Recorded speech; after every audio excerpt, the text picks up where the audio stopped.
Bonjour et bienvenue dans cette vidéo. Aujourd'hui, on va parler de séries télé, en particulier d'American Horror Story. C'est une vidéo qui m'a été réclamée il y a quand même déjà pas mal de temps sur quelle était ma série préférée.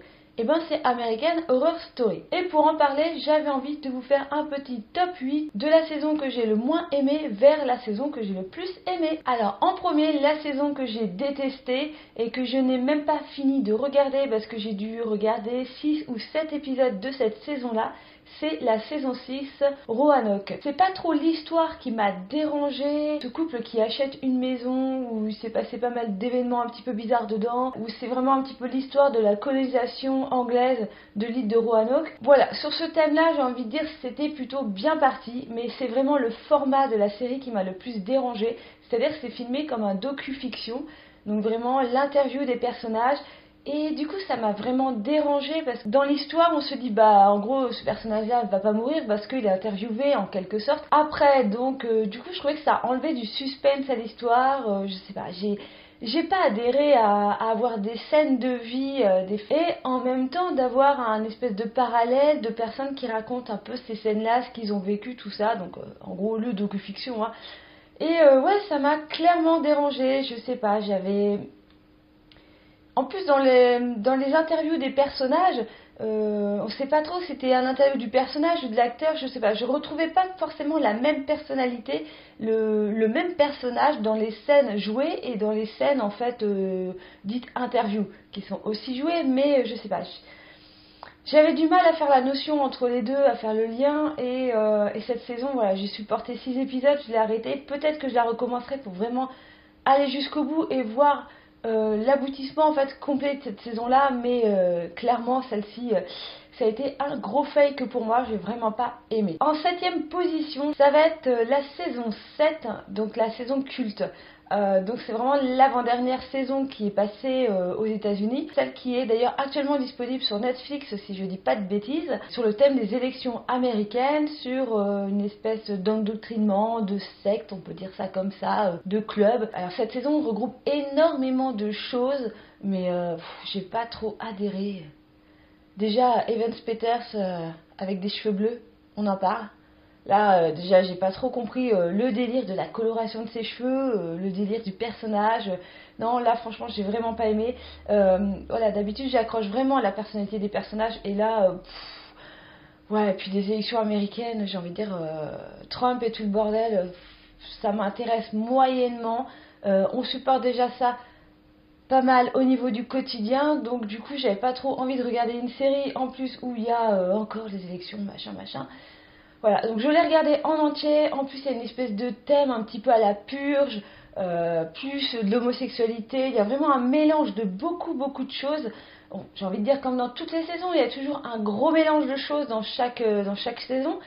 Mais cette saison-là, pouf, la grosse cata, quoi. Je l'ai regardé en entier pour voir où ça allait aboutir, mais je l'ai regardé un petit peu à contre-cœur.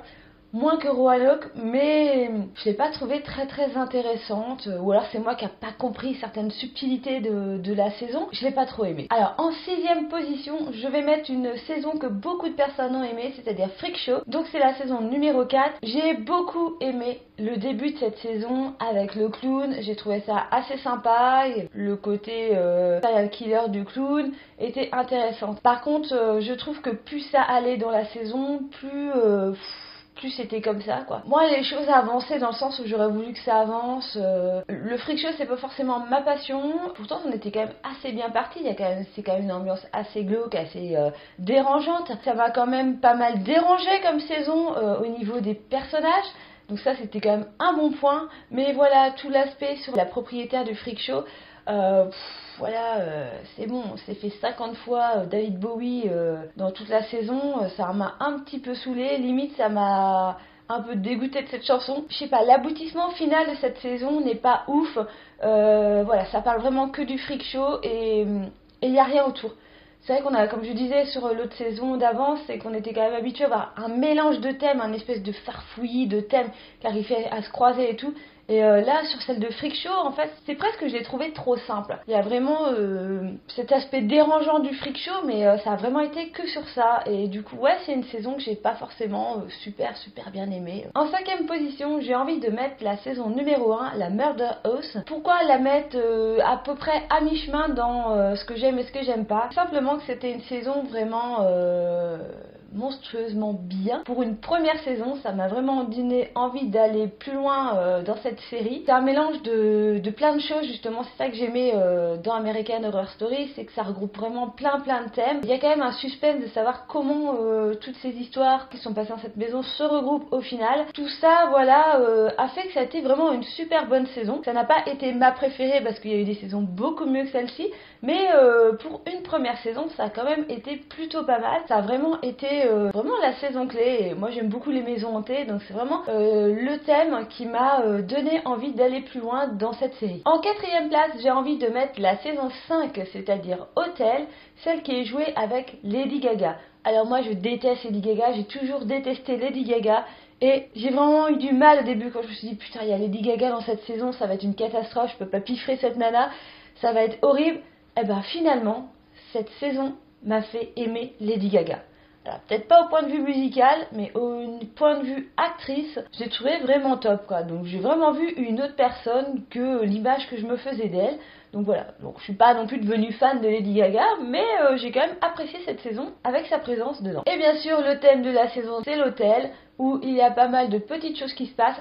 Franchement, au niveau surnaturel, par rapport aux bandes annonces que j'avais pu voir cette saison-là, par rapport au générique de la saison, je m'attendais à beaucoup plus de surnaturel dans chaque chambre.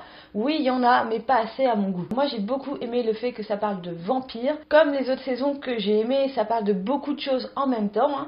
Mais voilà, là, Lady Gaga, c'est vraiment top. Elle n'est pas sur le podium final des saisons, elle est vraiment juste en dessous. Mais voilà, moi, je l'ai bien aimée. C'est pas ma saison préférée, mais je l'ai quand même assez bien aimée. En 3e position, j'ai envie de mettre la saison numéro 2, Asylum, parce que ça a été un regroupement de plein de choses formidables. Déjà, l'asile psychiatrique, les aliénés, il y a les extraterrestres, il y a un peu de tout, il y a le bien, le mal, il y a de la religion, tout ça, quoi de plus? Elle était géniale cette saison, c'était excellentissime, mais elle n'est pas pour autant sur la 2e marche, sur la première marche du podium. Car sur la 2e marche du podium, j'ai mis la saison que je crois que tout le monde a plus ou moins pas trop appréciée, ou la mettrait tout en bas du classement.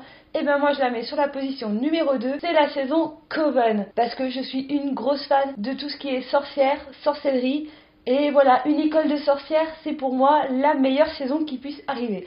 Oui, il n'y a pas de choses extraordinaires dans cette saison, il ne se passe pas plein d'événements chelous, voilà, inexpliqués, on attend de savoir qu'est-ce qui se passe. Non, tout reste quand même une petite histoire comme ça, tranquille, deux petites écoles de sorcières, à savoir qui va être promue la meilleure sorcière. Mais moi j'ai adoré cette saison parce que c'est tout à fait mon univers et j'adore ce type d'univers. Donc automatiquement je pouvais la mettre qu'à la place numéro 2. Et donc si vous avez bien fait le calcul, il nous manque la première position alors que j'ai parlé de toutes les dernières saisons. Et ben oui, je mets sur tout en haut la dernière saison qui est en cours. On arrive sur les derniers épisodes. Et pourquoi? Parce que ça parle aussi de Coven, de sorcières et en plus de l'Antichrist. Qu'est-ce que je pouvais avoir de plus dans cette saison? L'Antichrist, en plus on a une magnifique interprétation de Anton LaVey, le sataniste le plus connu au monde. Voilà, qu'est-ce que je pouvais demander de plus dans cette saison? Elle est vraiment sublime. Elle a eu un petit peu de mal à démarrer, il faut l'avouer. La saison Apocalypse, c'est quand même... au début on se demande vraiment sur quoi on va avoir droit, c'est un espèce de huis clos. Je sais que les premiers épisodes ça avance pas beaucoup, moi j'ai eu un